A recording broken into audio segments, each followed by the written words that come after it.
The children of Sean Diddy Combs are speaking out for the first time since their father's arrest last week. In the struggle together, son. You know what I'm saying? They call it like Jay-Z Theo or something. Is he like an uncle kind of like Yeah, that's my uncle right there. You got some powerful uncles. Son, Christian, aka King Combs, is now being sued, just like his father is. A woman filed a lawsuit against King, alleging that in late 2022, right before New Year's Eve, King assaulted her on it. And then just knowing that it's all coming to an end 20 years of hit, just crazy. No, I said it wasn't funny. It was like, that was traumatic. How are you doing this morning? How's the coffee lesson? Let's see, how are you feeling this morning? How's the twins?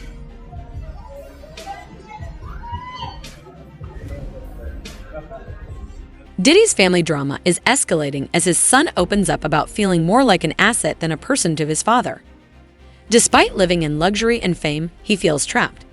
Behind the glitz, there are whispers of deeper issues at play. This Daddy Dearest saga holds an unexpected twist that could change how we view the hip-hop mogul and his empire. Before somebody take his head off, cause see that's that new school bull crap that these kids out here, they easy to fly off their mouth with that. You don't invite a man to your private.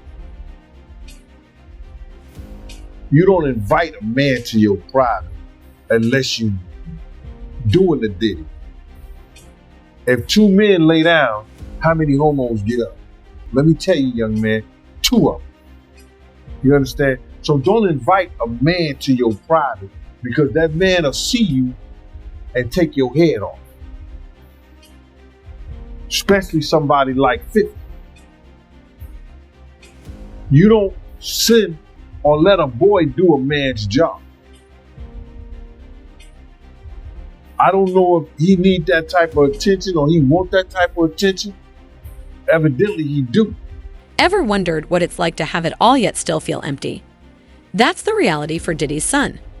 Life in a mansion, surrounded by luxury and wealth, might seem perfect, but behind the scenes, it's not all private jets and red carpets. Diddy's massive empire, from music to vodka, keeps the family in the spotlight. But whispers suggest it's more like being trapped in a gilded cage. It's the golden handcuffs effect, a glamorous life that feels impossible to escape. For celebrity families, this diamond-studded struggle is all too real. Defendant, Christian Combs. Yo, it's shot o'clock. Plaintiff, Grace. No, I'm not doing shots, Christian. Defendant, Christian Combs. Everybody, we gotta take a shot. Audio 2. Plaintiff, I'll just put the ledge. That's Grace. Defendant, Christian. No. Take the whole thing. Plaintiff, no, you will take it as well. Christian, take the whole shot. Plaintiff, I'm only doing it as long as you take it as well. Christian, I ain't gonna lie, I'm not taking nothing. Please take the shot. You are drugging me? Plaintiff says. Christian, take the shot. Hey, yo, play another beat. One time, because now, it's interesting. Why not give the whole audio? It bugs me, but still, enough in here is strange. I don't know why it's cut, but apparently then cuts, and then we hear Cassie's Me and You, featuring P. Diddy and Young Jock, playing in the background, as then this SA happens on the plaintiff. Cassie, this is not an offer. Christian, you said what? Plaintiff, I can't. I'm swapping out. I can't do it. I'm sorry, darling. Christian, no, we need you. Plaintiff, I'm going to stop. I have to go. Honestly, I'm like already losing sleep. I have to go now. Now, it's important just to remind everybody, she's been doing the 6 p.m. to 6 a.m. shift. This is at the end of her shift. She is there to take care of her A-list clients on this yacht. That's what the job is. The bosses, everybody need to apply. Make sure that these A-list clients are doing well. Her client is Sean Combs and now Sean Combs' son. And she's being pressured into this to stay, to drink, to do all this stuff. She's trying to get out of the room. You're the best one on this ship, though, Christian says. What do you mean? She responds. Christian, who's going to replace you? Who's going to replace me? Defendant Christian, F that. That's going to be trash. You feel me? Plaintiff, excuse me, you don't touch my legs like that. I'll move my legs where I want to. Plaintiff, if I want to do this, then I will. You don't touch, then I will. You don't touch my legs like that, says Grace. Christian, listen, you and everybody in the crew, it's great. Plaintiff, Grace, I can't. I have to go down. Christian, no. Yo, tell me, listen. Grace, what? Christian, like you're just vibing with me the whole time. Like, just say it. Plaintiff, I can't. I promise you, I wish I could, but I can't, unless I say that you guys requested me. Defendant Christian, yes, who can I talk to right now? Who can I talk to? I'm going to say I requested you right now. Plaintiff, well, you can take your hand off my ass for the first thing. Now, again, I don't know if there's more audio, why it's selective. Maybe these are the most important parts, and then it ends. But even so, these Celebrity kids often face challenges we can't even imagine. Remember when Willow Smith shaved her head? It was her way of reclaiming her identity. Or when Lindsay Lohan struggled to break free from her parents' shadow. Now, Diddy's son is in the spotlight. Behind the walls of the Combs estate, rumors of immense pressure and high expectations swirl. His father's dominant presence seems to overshadow him, making it tough to carve out his own path. Recently, he shared a cryptic post. Sometimes the price of greatness is your soul. If that's not a cry for help, I don't know what is. This story has layers, and we're about to uncover them all. 50 is the wrong dude that you want to do that type of get that kind of attention from, bro. And the infamous words of Waka Flocka, that nigga go hard in the paint. And I don't believe that this cat would even put out some trash like that and really didn't know what he was doing. He's teasing the federal government. And I told y'all, the Southern District of New York do not play. So King Kong just put another battery in their back. And you see after he did that shit, something get leaked to the press. Do you notice that, right? As soon as he did that dumb shit, talking about, well, we did this and we did that. We had this over here. Y'all went to the wrong house. Some went to, well, we're going to show you how wrong we are. Yo, CNN, run this. Action roller. Don't play with the feds, bro.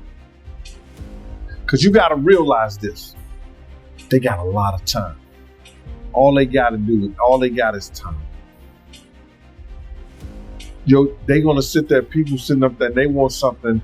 See, people like a fix. They need that fix real quick. They want them to hurry up and charge Diddy with something. Or see what they got on him. The feds going to take their time. May take 6 months, may take a year, may take 2 years. They got up to 3 years to bring their case up. They got 3 years. So they checking everything about them. They're gonna dot all the I's and cross all the T's. Yeah, I mean, a lot of people feel like he played a part in that video coming up. You know, he'll make it a comment saying that, you know, they forgot to raid the house next door that his dad owned. Yeah, man, he was walling out. Yeah, I think he was just bullshitting. I don't believe he bought the house next door. Because let me just tell you something.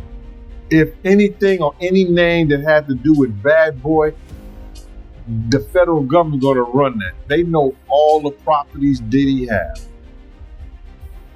They wasn't even talking about the raid that they did in New York. But they did a raid in New York too. Being a celebrity kid is no walk in the park, especially with a father like Diddy. It's not just about carrying the family name, but carving out your own identity in a shadow as massive as his.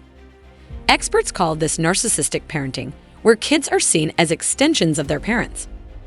Dr. Sher Blake, a psychologist specializing in celebrity families, says this pressure is even greater under the spotlight. Rumors suggest a major clash between Diddy and his son, who reportedly wanted to pursue a path outside the family business. Diddy's response: allegedly heated arguments and threats to cut off financial support. It's a my way or the highway dilemma, but when the highway is paved with gold, leaving isn't so simple. Clear as day, and that's not an automatic. That's not a given. Until we actually hear the audio There are any number of ways to potentially attack this dialogue that's been portrayed here and that has been alleged to have taken place. The audio might not be clear. There might not be, a bulletproof, way of identifying who is doing the speaking and exactly what they're saying and so forth. And it gets all back to the question of authentication, where if this is played in court, or even before it's played in court, somebody's going to have to identify what was the source of this information, who made the recording, who has kept it between the time it was made and the time it's played in court. How do we authenticate and how do we prove that the person who's alleged to be speaking is actually the person who is speaking? All these kinds of things all have to be hashed out in court. At the end of the day, though, the jury, I believe there's a jury demand in this case, it's going to be a jury who sits and says, hey, we believe that these are the actual people that are alleged to be on this recording. We believe that this did actually take place. It's not AI. It's not any other kind of, manipulation. And we're taken within the totality of all the circumstances and the totality of the evidence. We think it's more likely than not that this actually took place, and therefore we're going to give a win to the plaintiff in this case, this woman who has brought the lawsuit. So it's not automatic by any stretch of imagination, but if it can be authenticated, it gets through that vetting. If this is real audio, not a good look for Christian in either. No, absolutely not. Absolutely not. If it passes the sniff test, then it's potentially very, very problematic. You're absolutely right. And the rest of this case, we don't have as much evidence. It's going to be a he said, she said. But this type of damning audio, as Kim, you said it before, in a civil case, right, it's only 51% need to agree. And I would imagine, Kim, your thoughts in reading this transcript now, because we've only seen sort of snippets through NBC, but in reading this transcript now, this is pretty hard to come back from if it's real, right? Yes, I would agree. I mean, if the question is, was she touched without her consent? And, did she voice that she did not want to be touched in that manner? If this audio is authenticated, it's pretty clear that, no, she did not want this interaction. This is SA, period. Choosing between your father's empire and your own dreams is just the beginning of the struggle. What happens when privilege comes with anxiety, depression, and a relentless spotlight? Growing up with a silver spoon might seem easy, but for celebrity kids, especially in hip-hop, it often feels like living in a golden cage with paparazzi flashes as the bars. Sure, they have luxury wardrobes and overflowing bank accounts, but the cost? Their mental health. These kids face immense pressure, trying to find their identity while the world watches and critiques, waiting for any misstep. It's like starring in a reality show they never agreed to. For the children of icons like Diddy, the weight is even heavier. They're expected not only to succeed, but to outshine their legendary parents. Imagine the challenge of breaking free from such a massive shadow, not just living up to the name, but surpassing an entire legacy. Yeah, I ain't hear about that raid. I only heard about the LA and Miami raid. But you feel like the feds, they released that video over King Combs' covenants. My man, I've worked in law enforcement for 27 years, and I had the opportunity to see Hyde. It's a place, whereas they have the state, the feds, the NYPD, the Department of Corrections, and the state police. Yo, this place could be half of a basketball court. That's where they just got lines of computers with officers of all different people and officers just on the internet. Whoever's over that case, whoever's working that case, don't you know they saw that and took it to their boss? You might think it's petty, but it's not. You do not agitate a lion with a pork chop. And that's what that kid did, bro. some people feel like, Diddy, he played a part in that video coming out too. Him being spotted with Stevie J, smiling at the camera. A lot of people blame him too. But bro, what did I tell you? He's such a narcissist that he has to be in the public. Listen to me. They just caught him on TMZ today or yesterday or something like that, walk out and about. Now, I'm not telling the man what to do, what he couldn't do. I don't know if the government told he couldn't travel nowhere, he couldn't be nowhere and stuff like that. But why are you going to go outside your own compound where TMZ and every other place is waiting on you? You're not going to get any public sympathy. That's why he had that picture of him and his father around his neck. You're not going to get no sympathy. You're done. Stick a fork in it. Call it a quit. Apologize to Big's mother for putting her son in that position that he loses his life.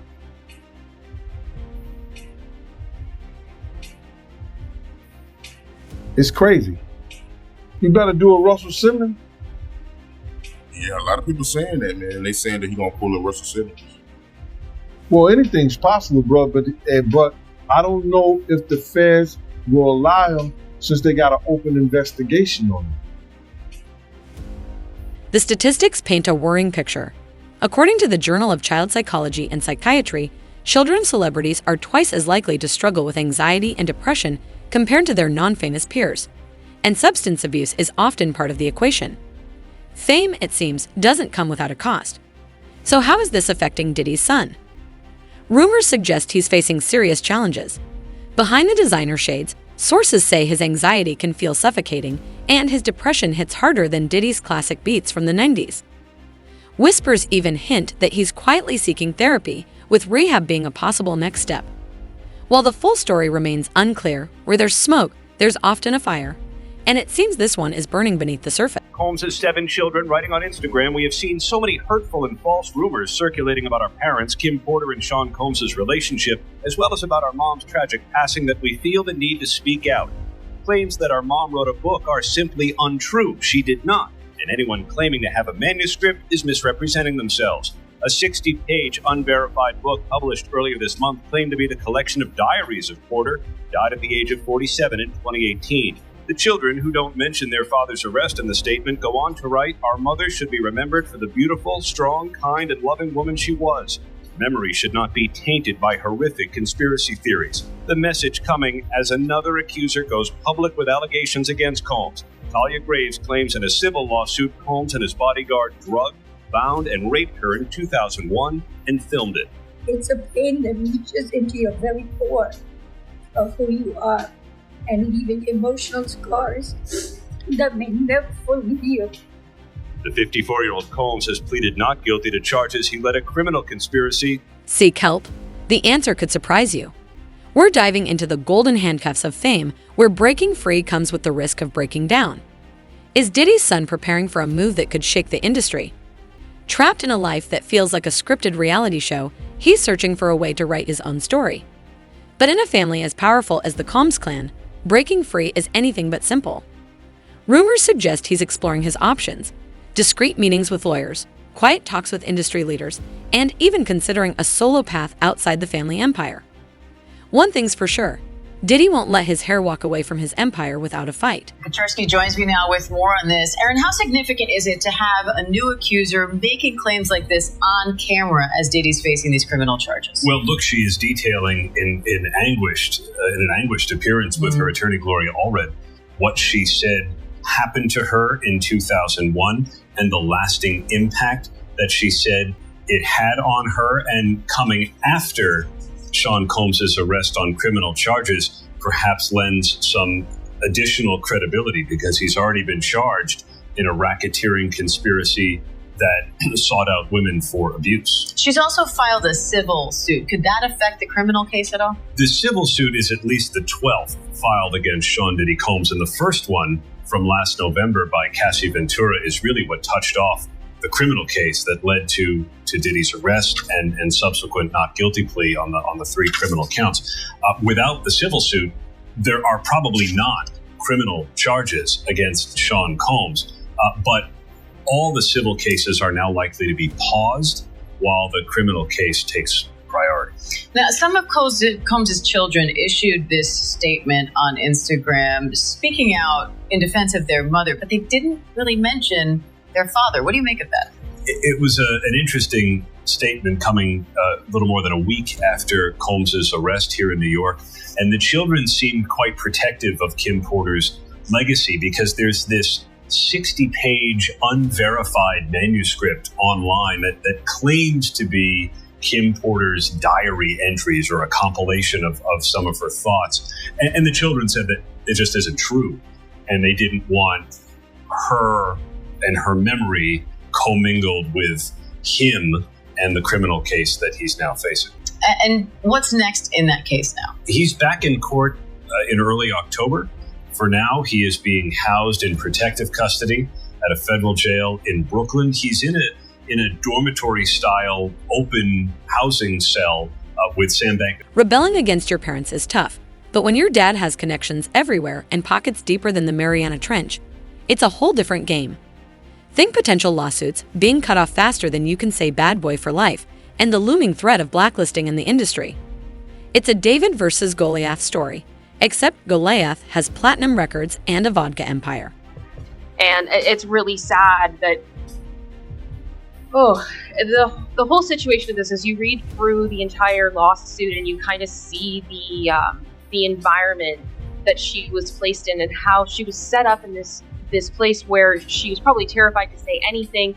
And at the end of it all, based on the lawsuit, it does sound like she did lose her job. It impacted her personal life, her relationship, her family life, everything. She lost so much because of this incident, if all of this is to be true. So I really hope that if this all is true, that the audio can be authenticated, because I think it's going to be crucial in her case. And just for full, so I want to go visit. Audio was recorded by Jones, allegedly. NBC News has heard 2 clips of audio transcribed in the suit, purportedly from the night, but has not verified who was recorded, which is important, as John said. Again, we need to vet this. They'll need to go through that sort of legitimizing it. But there allegedly is audio that's claiming to be this. And it's interesting there, as I go back and read that, only 2. They only heard 2, and there are, I guess it is. There 2. are the 2. It's 1 and then the longer one. Okay, got it. So there's only the 2. So they've heard it. This audio apparently exists. I would, Mr. Blackburn, share it more. What's going on? If you're giving it to one press outlet, give it to other press outlets, because if this is real, we need to get the word out. If it's not, why are you sharing it?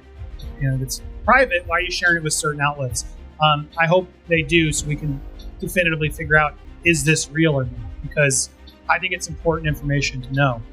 So Diddy's lawyers slammed this lawsuit against son, expected the same kind of manufactured lies. Youngest son, Christian, slams. The lawyers behind slammed it.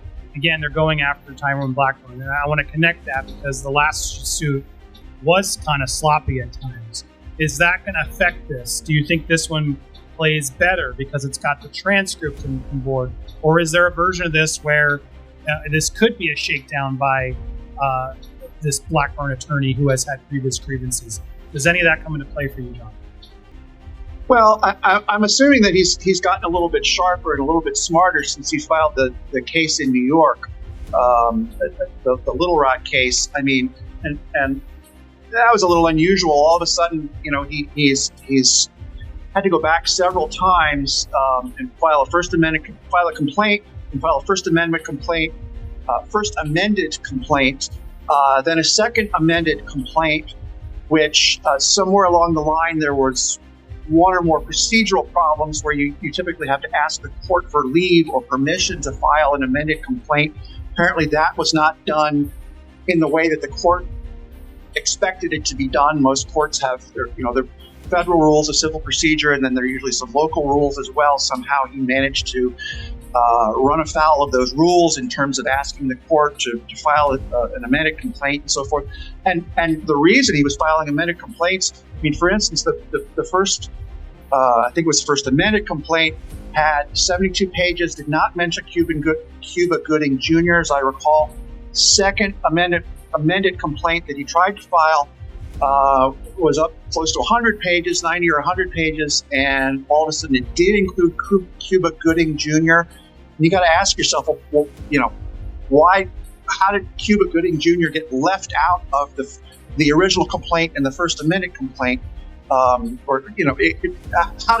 someone that important to the case not get included the first time you went through the exercise? It just is a little bit of a question that there might be, for all I know, there might be a perfectly legitimate reason, but at the same time, it's a little bit odd. Yeah, But- speaking of odd and speaking of Cuba Gooding Jr. again, here's that portion I found of where a plaintiff defendant Combs Charter Yacht witnessed several A-listers on board, including rappers Redacted, as well as Redacted and Cuba Gooding Jr. And then they go on to talk about how unpleasant he was. And if you go down to the little footnotes, they're like giving little clues and Easter eggs as to who the redacted people are. A Philadelphia rapper. Anyway, it's all very strange to me. So there is still a little bit of a messiness to this lawsuit, you would say, it seems.